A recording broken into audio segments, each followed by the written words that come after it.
আপনি কতক্ষণ লাগবে? ভিডিওটি একটু খেয়াল করবেন ভালো করে। 5-10 মিনিটের অপেক্ষায় রইলাম, রাইস কুকার নিয়ে আসছি।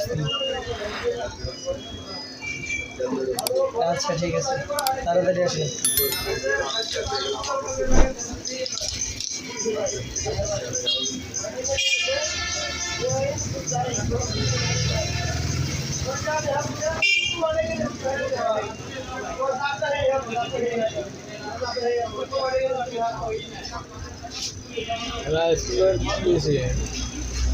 ওই তারটা জ্বলে গেছে, এখন তারের তার হইলো নাকি ভিতরে কিছু হয়েছে, তারপরে তার দেখতে পাইনি, দেখা